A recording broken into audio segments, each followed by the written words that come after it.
Bom, boa tarde, boa noite a todos, né? A gente nunca sabe muito bem, enquanto não acabar o horário de verão, em que momento do dia a gente está, mas como eu falei para vocês, estamos com certeza no momento mais bonito do dia. No pôr do sol, uma hora muito boa para falar de Gibran, sempre. A ideia, vocês me desculpem aqueles que têm vindo, mas temos muitas pessoas participando pela primeira vez, então sempre tenho que explicar por que nasceu essa série do Gibran. Nós temos hoje aqui algumas pessoas que são lá da sede nacional e sabem que lá nós temos pessoas que gostam muito de recitar o Profeta de Khalil Gibran nas festas. E muitas vezes eu ouvindo essa poesia ficava pensando, será que as pessoas param para mastigar verso por verso, frase por frase? Porque Gibran ele é muito complexo. Às vezes numa frase ele quer dizer uma enormidade de coisas, que é muito característico de escritores que têm uma linha simbólica como a dele. Eu costumo dizer que Gibran é uma fronteira entre o poeta e o filósofo. Ele é as duas coisas. Aliás, eu desafio vocês a me dizerem como uma pessoa pode ser um bom poeta, um excelente poeta, como ele é, sem ser filósofo. Porque a poesia vai te dar a beleza da forma e o conteúdo. Vai falar de quê? Então ele tem conteúdo, ele tem algo a dizer. E sabe trabalhar muito bem a forma. A forma como ele se expressa é belíssima. Tá? Então a minha ideia foi, como já contei para vocês diversas vezes, transformar o Profeta do Gibran de 2D em 3D, dar uma dimensão filosófica, que a gente pudesse mastigar as frases. Então toda semana nos reunimos aqui, já está todo mundo convidado para as próximas, todas as quintas, a ideia é fechar o livro, já fizemos vários capítulos, falando um pouco, frase por frase, do que Gibran está querendo dizer com aquelas coisas belíssimas que ele expressa. Hoje é sobre a prece ou sobre a oração. Fiz bastante propaganda para vocês, que é o meu capítulo predileto.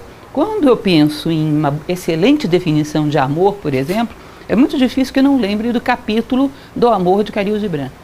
É muito difícil alguma coisa concorrer com ele, mas definitivamente eu ainda acho esse mais profundo. É impressionante o que ele expressa em relação a essa ideia da sacralização da vida, da oração, da prece. Então, muito basicamente as biografias que fazemos sempre, né, toda semana, alguns pequenos dados. Nasce em 1883 no Líbano, morre em 1931 nos Estados Unidos. Um jovem ainda, 47 anos, como eu falo para vocês, não dá para a gente dizer que Gibran viveu pouco, porque com a densidade de vida que ele teve, com a densidade da mensagem que deixou, por aí a gente já percebe que a gente não conta o tempo pela sua extensão, e sim pela sua profundidade. Se parássemos para pensar sobre isso, já teríamos uma administração do tempo diferente na nossa vida, né? A gente não conta o tempo pela extensão, mas pela profundidade. Então ele viveu muito e deixou muita coisa, tá? E se eternizou e ecoa e ainda vai ecoar por muito tempo. Falava para vocês que esse livro, que é o Profeta, logicamente não é a única obra dele, mas é a mais famosa, a que mais alcance e expressão gerou no mundo. Hoje é quase traduzida em mais de 40 línguas. Gibran tem outras coisas muito interessantes. Sempre destaco para vocês as cartas que ele troca com Mary Haskell, que é um livro relativamente novo, é um livro que tem uns 30 anos de publicação, que é uma preciosidade também, que é onde você vê nascendo o homem Khalil Gibran, o poeta Khalil Gibran, sendo construído numa relação muito especial com essa mulher que tanto o inspirava. Enfim, é uma figura muito especial, Gibran, e tem muito a dizer sobre a vida numa superfície muito pequenininha, porque é um livrinho muito pequeno.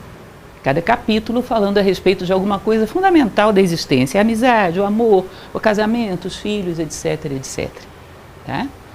Bom, mais um dado importante. Basicamente, a história para aqueles que não conhecem. O Profeta, eu sempre digo para vocês que é um mito. E hoje essa palavra já está tão esvaziada que a gente tem que parar para explicar um pouco, né? Basicamente, a história fala de um homem, Al-Mustafa, que é o profeta do título, que sai da ilha onde ele vivia e vai morar numa cidade, Orfalese. Pela influência que Gibran tem da cultura grega, da filosofia grega, é muito provável que Orfalese venha dos mistérios órficos, venha de Orfeu. Ele tenha tirado esse nome daí. Tá? O fato é que ele vai para essa cidade, Orfalese, e fica 12 anos aí, tentando ensinar alguma coisa para as pessoas. As pessoas ouvem? Não. Ninguém lhe dá a mínima atenção. Ele é tratado como se fosse um andarilho, um mendigo. 12 anos depois, olho no horizonte, lá vem o barco da minha terra, vou-me embora. Muito satisfeito, desce a colina, satisfeito entre aspas, né, também sentindo dor de se despedir daquela cidade, E as pessoas, quando veem aquilo, percebem que iam perder um homem sábio sem nunca ter aprendido nada com ele. Aquela velha história que eu falei para vocês, que parece um detalhe, mas talvez seja um dos detalhes mais importantes que a gente tem falado nessas palestras, que é a teoria oriental do contraste. A consciência nasce no contraste. Nós percebemos o valor das coisas quando elas contrastam com outras, daquilo que temos quando perdemos, da vida às vezes só diante da morte. Tentamos puxar essa consciência para um momento onde ainda há tempo para reverter as opções erradas que fazemos. E isso é possível através da reflexão, porque senão só diante da morte que paramos para refletir sobre o que era real na vida. Quando mudamos de uma cidade, o valor que ela tinha, quando perdemos uma pessoa, o quão importante ela era para nós ou não. Quando termina uma cor e começa a outra, no contraste das duas, você percebe as duas. Se o universo fosse todo branco, ninguém perceberia o branco. Termina o branco, começa outra cor, eu percebo as duas. A consciência nasce do contraste. Então vamos perder Al-Mustafá. Opa, que bobagem nós fizemos, não aprendemos nada com ele. Aí começaram a perceber o valor daquilo que tinha. Reúnem em volta de Al-Mustafá e vamos fazer perguntas para ele. Você não vai embora sem ensinar alguma coisa para nós. Ele concorda, muito generoso, concorda. Cada capítulo do livro é uma pergunta e uma resposta que ele dá, normalmente em 2 páginas, não muito mais do que isso, às vezes menos.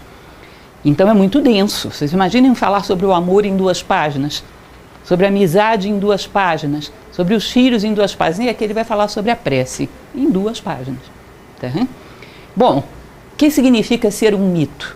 Significa que tudo isso é simbólico e não representa realmente os moradores da cidade em volta de um homem. O 12 representa um ciclo zodiacal, ou seja, um ciclo de vida completo do homem, onde a consciência atinge o centro. Eu já comentei isso muitas vezes com vocês, né? A tradição de Hermes Trismegisto. O homem gira, gira, gira no seu círculo de experiência até que ele conquista a maturidade. Aquilo que os alquimistas medievais chamavam da obra em amarelo, a maturidade. Quando ele conquista a maturidade, que ele domina todos os pontos de experiência da circunferência, ele pergunta, onde inicia a circunferência? Não é em nenhum ponto, é no centro. Invisível aos olhos, mas é de onde toda a circunferência nasce. Então ele tomou o centro, ele adquiriu sabedoria e agora está como se estivesse fazendo um balanço da sua própria vida.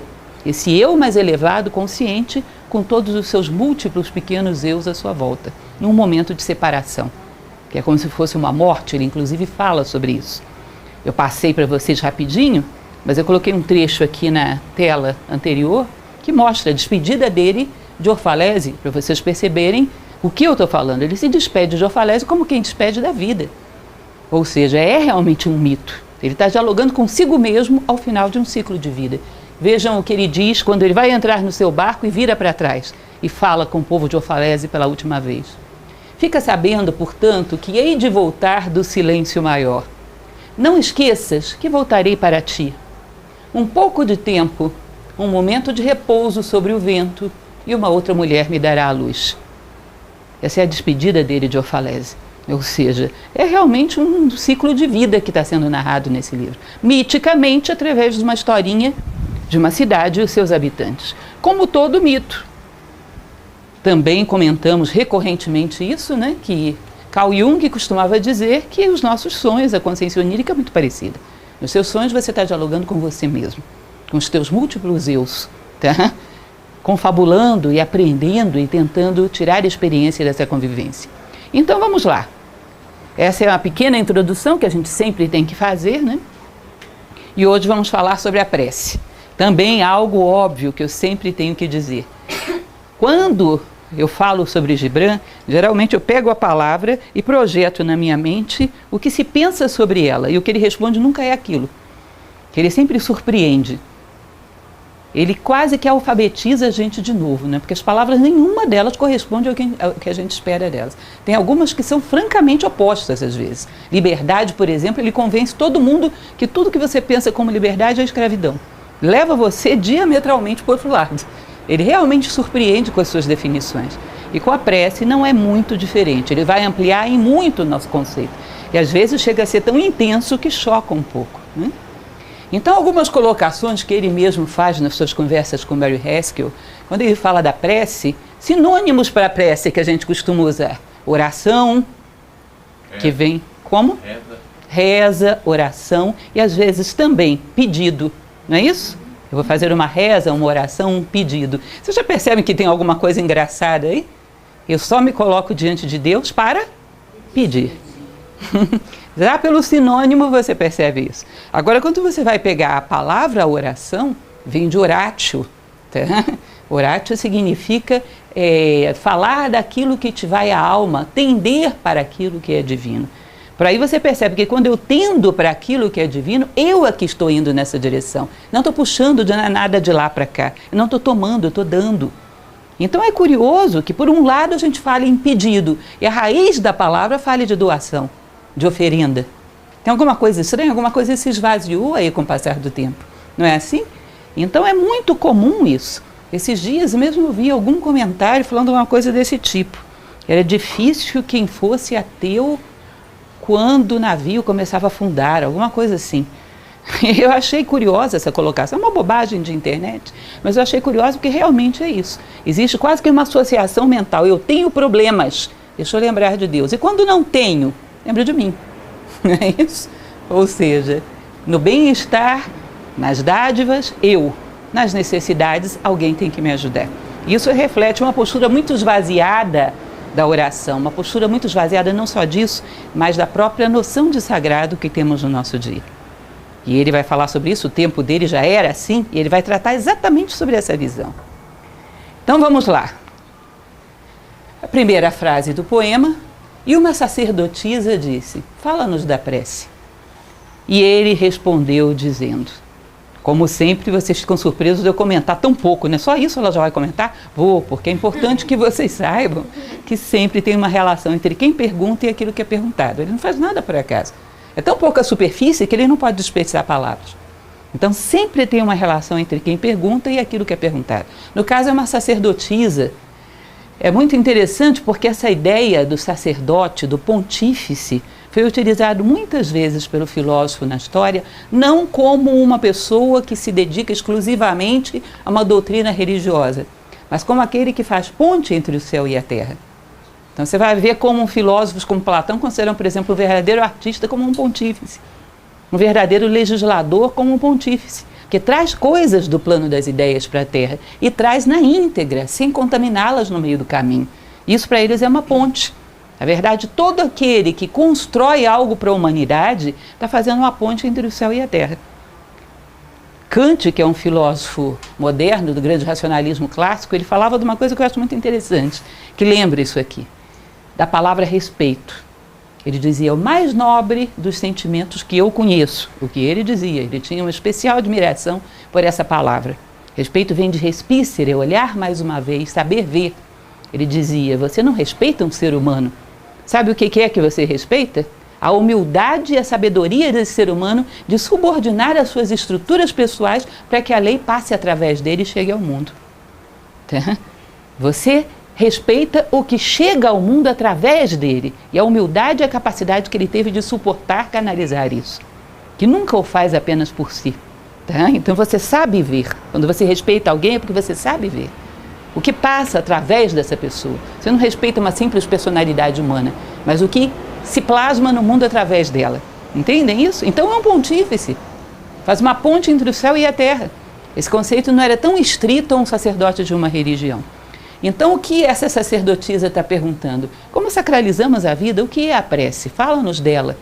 E ele vai começar a fazer o seu desenvolvimento. Vós rezais nas vossas aflições e necessidades. Pudesseis rezar também na plenitude de vossa alegria e nos dias de abundância. É interessante que ele vai dizer que não tem muita lógica que nós só oremos ou rezemos, ou como vocês preferirem usar, no momento em que nos sentimos vazios, porque isso é como se fôssemos um eterno doente e nunca um médico, um eterno egoísta e nunca um generoso, sempre querendo absorver. E, na verdade, você vai perceber que a oração, o espírito do sagrado, é um momento onde o homem transborda, e não quando ele vive a vazante, é quando ele vive enchente, quando ele se aproxima da unidade.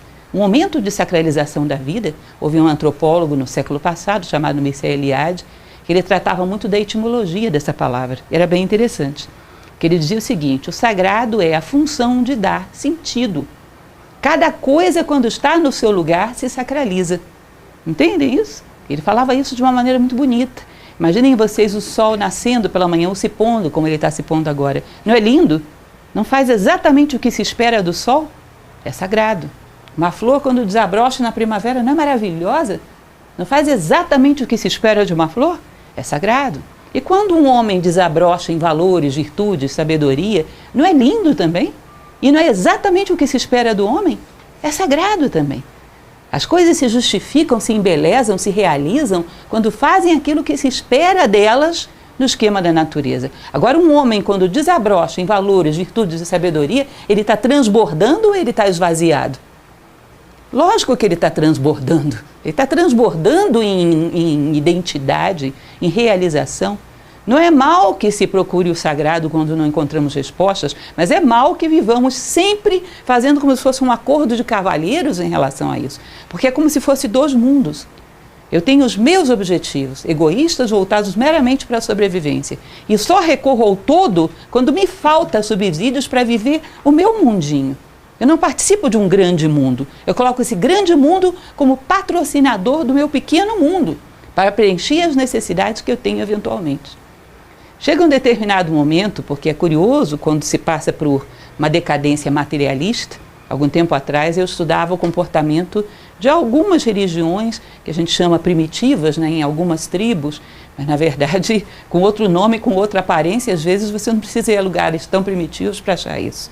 Que eles têm uma espécie de um xamã, que é como se fosse um despachante, que tem uma tabela de preços. Isso existe, é ainda hoje um resíduo civilizatório que existe, não vou entrar em detalhes, mas o fato é, se você quer que chova, você paga tanto. E o xamã negocia com Deus. Se você quer casar o seu filho, é tanto. E o xamã negocia com Deus esse favor que você está precisando. Ou seja, o teu contato com Deus é meramente utilitário para resolver os teus problemas pessoais. Ele vem até você. Você não vai a ele em nenhum momento, você não transborda, você está limitado no seu mundinho. E para completá-lo, quando alguma coisa falta e você não pode adquirir por si mesmo, você vai lá e pede. Não é interessante e curioso isso? Vocês percebem que não é só nessa civilização, nessa pequena civilização que eu estou falando que ocorre isso. Esse é um caminho muito comum quando entramos em ciclos de materialismo. Começar a tratar o sagrado como utilitário para os meus interesses pessoais. Eles não se ampliam. Tá? Existe aí uma conjugação, um acordo de cavalheiros entre mim e o sagrado para que as minhas necessidades sejam preenchidas. Mas eu não vou até lá. Ele é que vem até mim. Tá? Existe inclusive uma passagem que eu gosto de contar, a maioria de vocês já deve conhecer, que é As Mil e Uma Noites. Ali Baba, Aladim. Ali Baba também é muito interessante, mas eu conto em outra ocasião. Aladim e a Lâmpada Maravilhosa. Já pararam para pensar sobre ele? Aladim está andando pelo deserto, acha a lâmpada. O que ele faz? Esfrega ela 3 vezes. Sai de dentro da lâmpada um gênio. O gênio não está em todos os lugares, só está naquela lâmpada. E quando ele executa aquele procedimento, o gênio sai para quê? Atender os desejos dele, única e exclusivamente, a utilidade do gênio. Então vocês percebem que isso é parecido com alguma coisa que vocês conhecem? Então temos uma relação com o sagrado através de um determinado procedimento padrão, e esse sagrado surge diante de nós para quê? Para atender os meus desejos.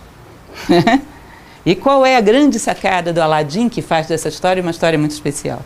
Ele abre mão dos seus desejos e liberta o gênio da lâmpada, que passa a não estar mais só dentro da lâmpada, mas em todos os lugares. Ele sacraliza a vida. Não é assim? Ele abre mão dos seus desejos, ou seja, do seu egoísmo, do seu mundinho particular. E com isso ele liberta o gênio, que passa a estar em todos os lugares. Toda a vida se torna sagrada.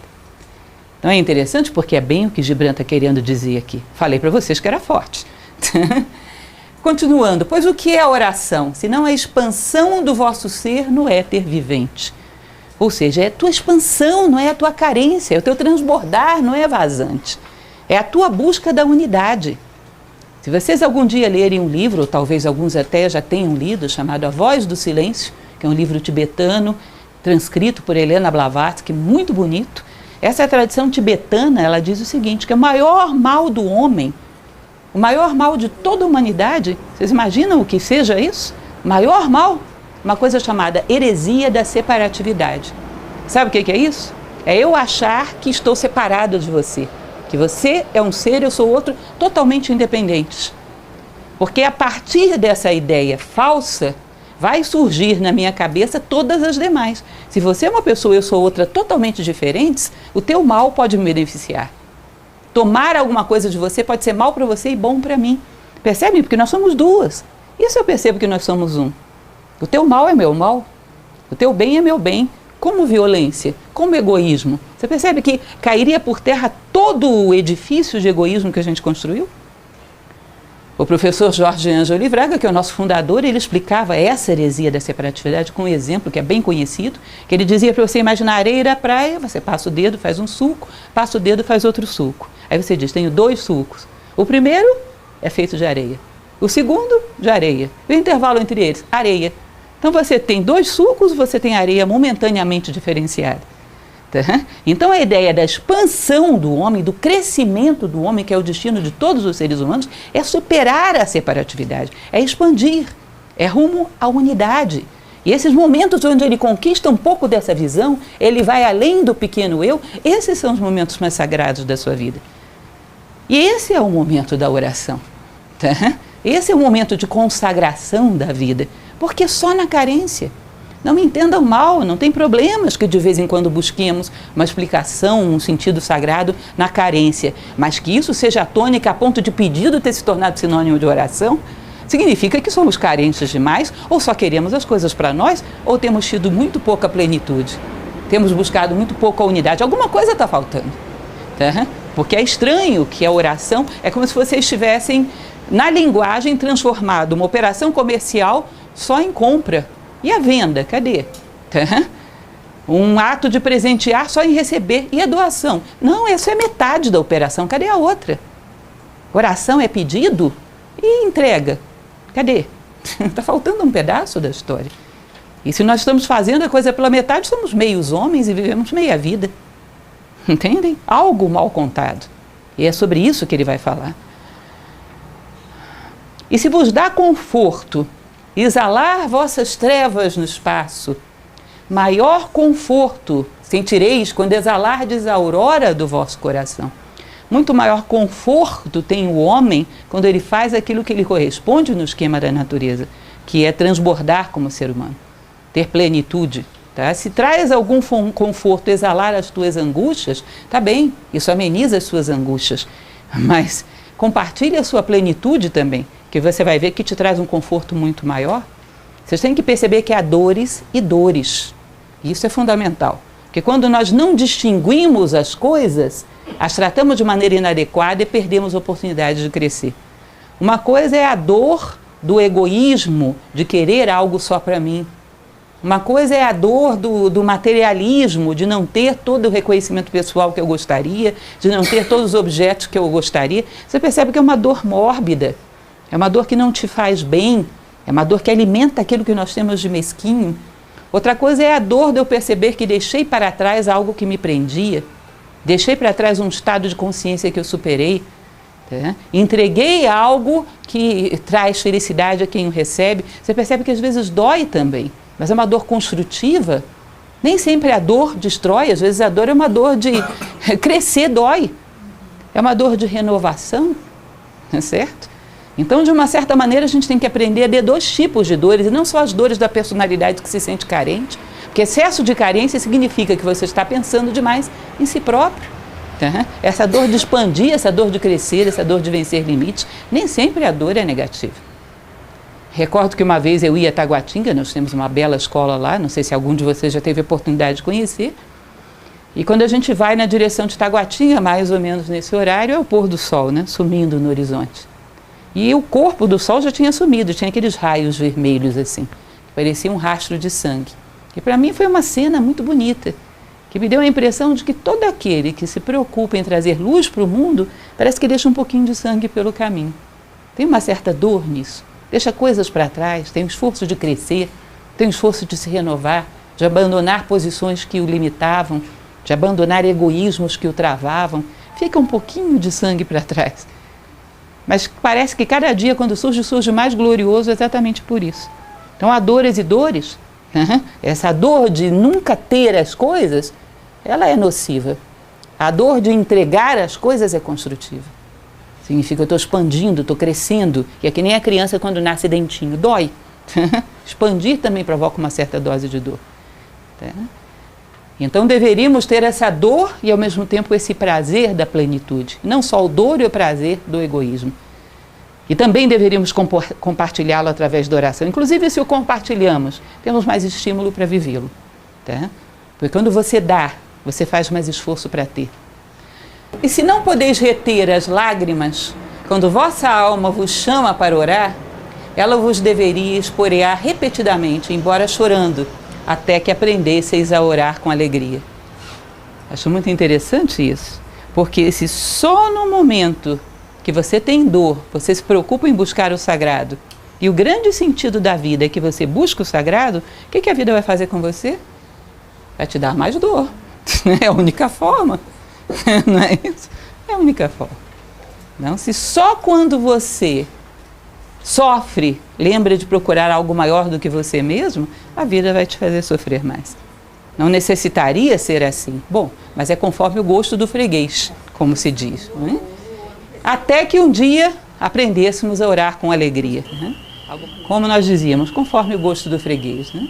Então, pode ser uma dor construtiva ou uma dor mórbida, mas se é a dor, vai ser a dor. Se é a alegria, então virá também a alegria. O importante é que o homem vá ao ponto certo. E ele escolhe como. Quando rezais, vos elevais, até encontrardes nas alturas aqueles que estão orando a mesma hora e que fora da oração talvez nunca encontrasseis. A tradição egípcia, gente, quando eles fazem aquelas pirâmides que nós conhecemos, na pirâmide existe uma representação gráfica muito interessante, que talvez vocês já tenham observado. Percebam que quando nós crescemos, ou seja, estamos subindo a pirâmide, nós estamos mais próximos entre nós, não é isso? Vamos nos aproximando até que nos fundimos num ponto. Quando descemos a pirâmide, nós nos afastamos. Não é natural isso? Uma consequência geométrica da forma da pirâmide? Então você tem um bom sintoma se você está subindo ou descendo. Não significa que as pessoas te aceitarão, mas que você as entenderá melhor como aquilo que elas são. Terá um maior grau de compaixão, uma maior possibilidade de achar o lugar certo de cada ser, de cada coisa, uma melhor possibilidade de convivência, uma maior harmonia consigo mesmo e, consequentemente, com o meio. Porque, pensem bem, a harmonia não pode depender do meio.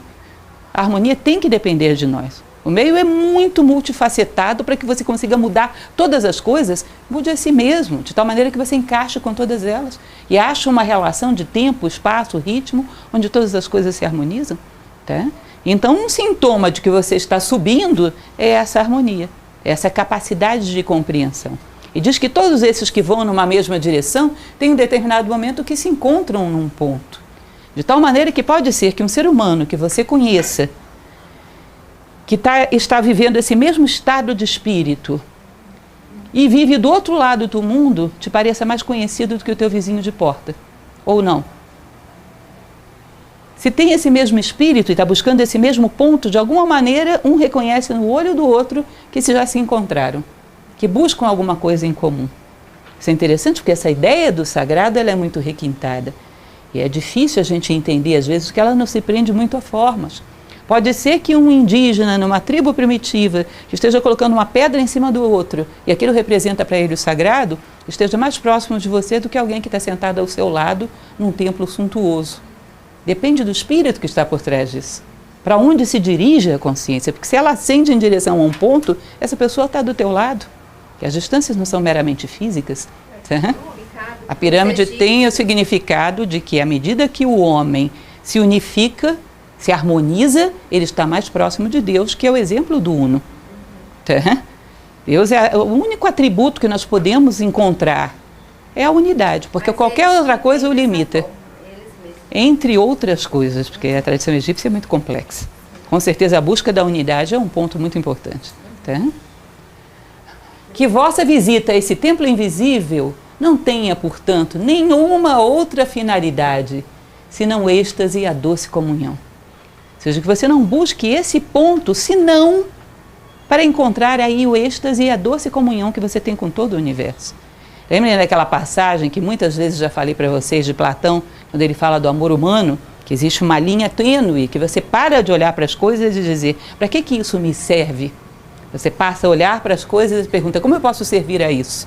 O centro do universo já não é a sua personalidadezinha com as coisinhas dela, o centro do universo é a lei. É um ponto ao qual você serve, e a tua energia serve a isso, a tua vida serve a isso. É algo maior do que você, e você gira, gravita em torno disso. Tá? Que você não busque esse ponto, senão pela realização de fazer aquilo que te corresponde como ser humano.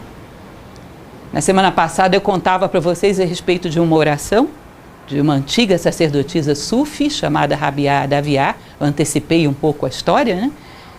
Inclusive para fazer propaganda dessa palestra, eu falava para vocês que essa sacerdotisa, ela tem uma oração muito bonita, que ela diz o seguinte: Senhor meu Deus, se eu te busco por desejo do teu céu, expulsa-me do teu céu. Se eu te busco por medo do teu inferno, queima-me no teu inferno. Mas se eu te busco apenas pelo que és, recebe-me no seio da tua glória. Entendem isso? Uhum. Não é nem desejo, nem medo, nem prazer, nem dor, não é por interesses, não é por fugir do desconforto, nem para buscar coisas agradáveis, é pelo que ele é e pelo que eu sou, e pela tendência desses dois seres a se unificarem num só, porque eu sinto os atributos dele dentro de mim. Justiça, fraternidade, bondade, isso é um chamado, é uma voz, é uma sede de alma que me inclina nessa direção. Eu me realizo nesse me inclinar nessa direção. E não preciso de outra coisa que não essa realização. Qualquer interesse secundário descaracteriza esse ato. Já falei para vocês, é importante lembrarem, tudo que é nobre no ser humano, se tiver um interesse extrínseco fora dele mesmo, deixa de ser nobre. Lembram disso? Você teve um ato justo. Aí eu pergunto, poxa, mas que bonito isso que você fez, hein? Eu fui justo com fulano porque ele tem um bom cargo, quem sabe ele me beneficia em outra ocasião. O que vocês acham? Já era a justiça dela, não foi pela justiça em si. Você fala com uma pessoa e diz, olha, como você ama fulano? Eu amo porque é uma pessoa que tem uma boa posição social, tem muito dinheiro. Acabou. Isso é um investimento, né? Isso é uma bolsa de valores, não é amor. Você percebe que o amor, a fraternidade, a justiça, a bondade, não pode ter outro interesse que não se realizar em si mesmo, porque senão deixa de ser. São todos os atributos mais divinos que temos em nós. Eles se justificam em si mesmo. É a mesma relação que temos com essa unidade, porque todos esses atributos vêm de lá. Se tiver qualquer coisa que não ele mesmo, se descaracteriza, se perde. Entendem isso? Isso é fundamental entender. Tá? Aí ele entra na parte mais dura, né? Pois, se penetrardes no templo unicamente para pedir, nada recebereis. E se nele entrardes para vos curvar, ninguém vos erguerá. E mesmo se aí fordes para mendigar favores para outros, não sereis atendidos. Ixi, é duro, né? É duro. Eu comentava em algumas palestras minhas, alguns já conhecem esse exemplo, a respeito de uma estátua de São Francisco de Assis. Digamos que você admira São Francisco de Assis, eu mesmo admiro, acho um personagem sensacional. Aí você coloca essa estátua dentro da sua casa. Situação número 1. Quando eu tenho dificuldades, eu olho para essa imagem e penso, mas esse homem teve dificuldades muito maiores, numa época de uma adversidade tremenda e prevaleceu sobre ela. Se ele pode, e ele é a minha inspiração, eu também posso. Se ele pode vencer tanto, eu posso vencer tão pouco. Como uma homenagem a ele, pela admiração que ele me inspira, eu vou lutar. O que essa imagem está fazendo contigo? Você está se aproximando dele, não é isso? Situação número 2. Surgem as adversidades da vida e eu sou tremendamente débil, não reajo e peço para São Francisco de Assis resolver para mim. Você acha que você se aproximou dele ou se afastou dele? Ele era um homem que enfrentava as suas dificuldades ou pedia para alguém resolver para ele? Ele era um homem que vivia em função da vontade, da determinação, ou era um débil? E ao ser débil, nos aproximamos dele? Ao sermos débeis? Nos tornamos mais a sua imagem e semelhança ou nos afastamos? Ele dedicaria uma vida inteira para cultivar débeis? E uma vida de tanta força? Que interesse teria um homem desse em fazer uma coisa dessa? Percebe? É um ser vertical, Deus, seja o nome que você quiser dar para ele. É um ser poderoso, porque ele quer homens que se curvam. Homens que rastejam. Para que ele iria criar isso? Se ele é nobre e ninguém discute isso, sejamos nobres. Se ele é íntegro, sejamos íntegros. Nós temos uma confusão muito grande hoje em dia. Por quê? Sofremos muito com uma coisa chamada política. Política fez a gente ficar com alergia à palavra poder, não é? O poder corrompe, o poder é ruim. Isso é uma estupidez, gente. Porque o arquétipo do eterno poder sempre desperto é Deus. Vocês querem um Deus débil? O arquétipo da ideia de Deus é poder. O poder não corrompe. O poder, ele é uma força que quando penetra em algo débil, esfarela. Vocês não lembram daquela frase de Machado de Assis, que eu já comentei com vocês várias vezes? Atrevidíssimo que ele era, e também muito filósofo, né? Que ele diz, está errada aquela frase que fala que a ocasião faz o ladrão. A ocasião faz o crime, o ladrão já nasce feito. Se você acha que o poder corrompe, não, o cidadão é débil. Quando vem o poder, ele esfarela, porque ele já é débil. Porque o poder é um atributo divino, como pode o poder corromper alguém? É lógico que ali já existe a debilidade, e o poder simplesmente potencializa esse processo de desintegração, mas o poder é um atributo divino. Tá? Então essa ideia do homem vertical, nobre, ereto, digno diante de Deus, se te curvares, bom, quem te levantará? Quem quer um homem curvado? A quem interessa isso? Não vos posso ensinar a rezar com palavras. Deus não escuta as vossas palavras, exceto quando Ele próprio as pronuncia através de vossos lábios. Nem tenta. Pode falar o que você quiser, na língua que você quiser, Ele não ouve. Exceto se você cede a tua voz para Ele e é Ele que está falando através de você. Lembrem do cano de bambu da tradição taoísta. Entra o ar puro e sai ar puro do outro lado. Se tem obstruções sem poeira, vai sair pó do outro lado. Entra a luz de um lado e sai luz do outro. Se tem obstruções, vai sair sombra. Ou seja, nós somos um dígito através da qual esses atributos divinos chegam ao mundo, um dígito da lei.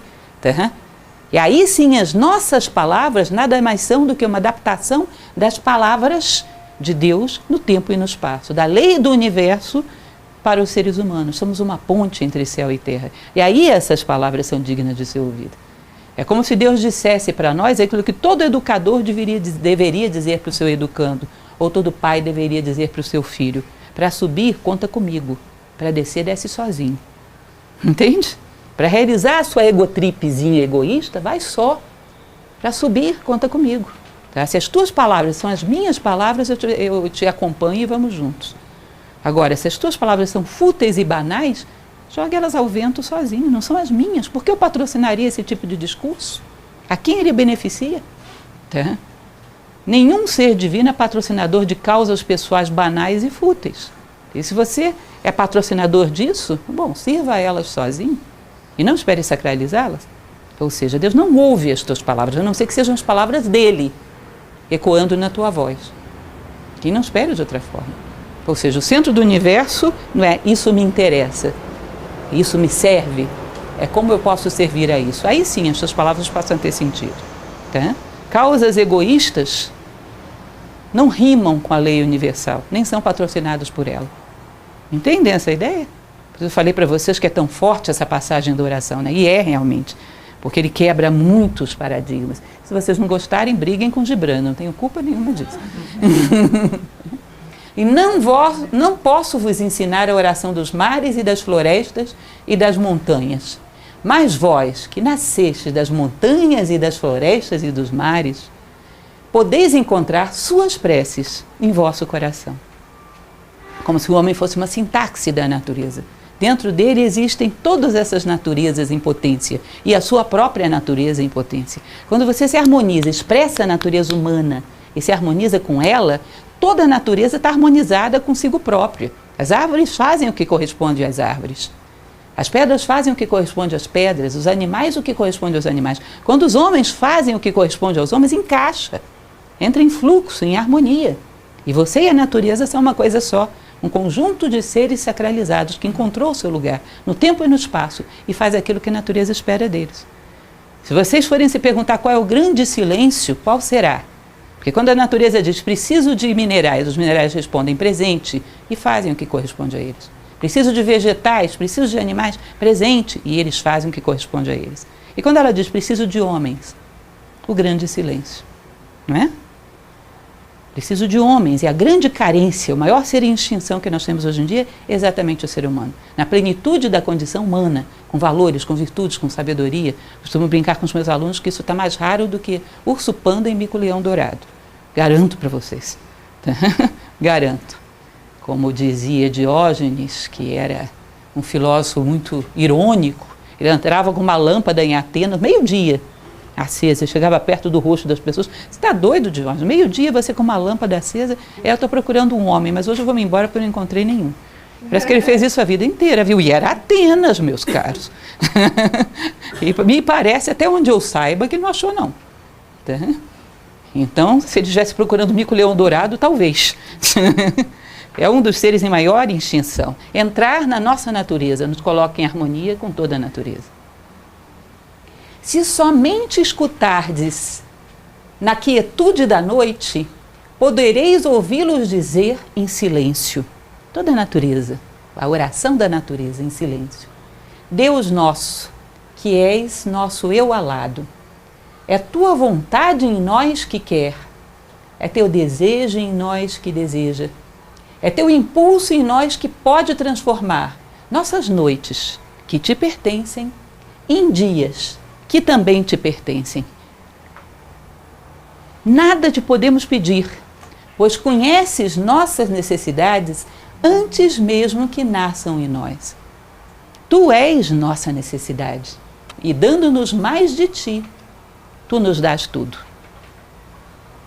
Essa é a oração da natureza que, se você apurar os ouvidos, pode ouvir ecoando silenciosamente. Ou seja, todo o universo necessita de uma coisa, completude. E essa completude é aquilo que lhe falta entre nós, pequeno eu, e o grande eu. Ou seja, o que nos falta para sermos completos, mais do sagrado, mais de Deus. Dando-nos de ti, tu nos dás tudo. O que é que nós podemos pedir? Dá-nos aquilo que me falta para ser mais próximo a ti. Aquilo que me falta para caminhar na direção da unidade, da completude. Dá-me aquilo que me possa fazer expandir. Que nem sempre aquilo que eu gosto é agradável, mas é o que eu necessito. Quando não pedimos para os nossos gostos, mas pedimos pelas nossas necessidades. E a nossa grande necessidade, a completude, a unidade, é aquilo que nos falta entre eu e Deus para sermos completos.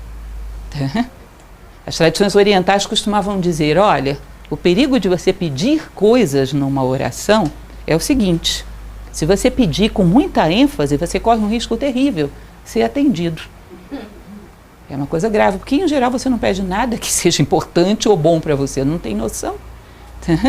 E se pedimos, dá-nos mais de ti, porque dando-nos de ti, tu nos dás tudo. Qual o perigo de erro? Qual o perigo de erro? Ou seja, me ajuda a caminhar na direção da unidade. Me ajuda a expandir para que eu possa dar mais, para que eu possa te servir melhor, para que as minhas palavras sejam mais as tuas palavras e menos as minhas banais, vazias e irrelevantes palavras. Não patrocina a minha causa pessoal, faz que eu desapegue dela. Faz que eu veja mais amplo, faz com que eu viva para algo maior. Isso seria a oração. E se ficamos muito fixados nos nossos desejos e os queremos com muita intensidade, a própria magia da vontade humana pode fazer que eles sejam atendidos, que em geral é um desastre. Que mais nos aprisiona, mais nos prende.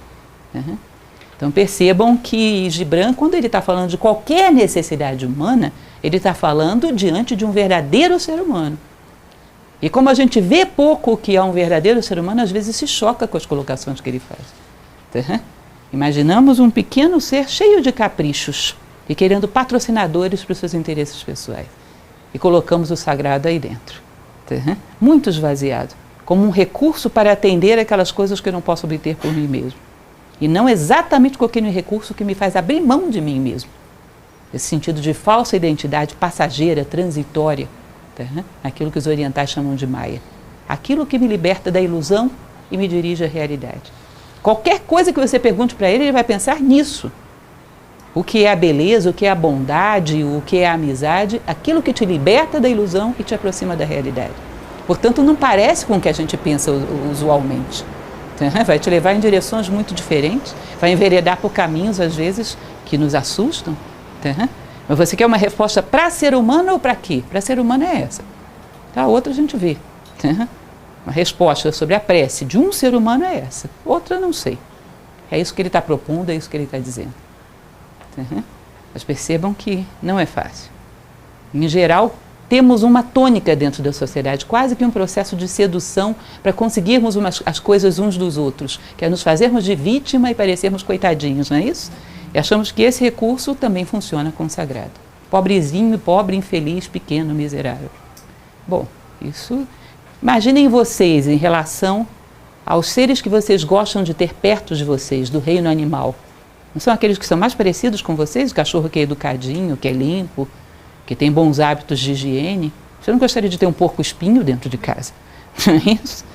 Imaginem vocês que na ordem do universo também é assim. Quem está mais próximo do divino? Quem é mais parecido com ele? Ou será que é diferente? Pensamos que toda a natureza se inclina para cima. As pedras mais avançadas parece que já querem captar energia, não se fala da energia dos cristais, a energia própria das plantas, mas as pedras mais complexas já buscam isso. As plantas mais avançadas parece que são sensíveis aos sentimentos, né? Quando tem uma pessoa que trata ela com carinho, ela fica verde. Bom, os sentimentos já são do plano dos animais, mas parece que as plantas estão ansiando por isso. Os animais mais espertinhos não parece que pensam? Vocês nunca foram enganados pelo cachorrinho de vocês? O meu já me enganou várias vezes. Parece que querem pensar e olham para a gente aquela ânsia de entender o que estamos dizendo. Por que não seríamos assim para cima? Só nós somos tão desprovidos de sonhos? Só nós tão desprovidos de impulso para cima, quando toda a natureza remete para cima, só a gente só olha para baixo? Com todo o potencial que temos? É óbvio que a oração é uma forma de expressar em palavras ou em ações essa nossa ânsia de subir, de irmos adiante, de continuar essa caminhada, essa escalada, uma unidade. Não poderia ser outra coisa. Bom, e é isso então. Eu espero que não tenha criado uma expectativa excessiva em vocês quando disse que a prece era a minha parte predileta, porque realmente é, gosto muito dessa passagem do Gibran, e que possa gerar alguma reflexão em vocês interessante. A ideia é essa, né? Uma mudança de postura diante da vida. Não esqueçam que estaremos aqui na quinta-feira que vem, todas as quintas-feiras, continuando essa nossa aventura de falar um pouco, pensar um pouco a respeito de Gibran. Vocês têm alguma dúvida, alguma pergunta? Bom, agradeço muito vocês pela casa cheia, pela oportunidade de rever alguns e espero vê-los aqui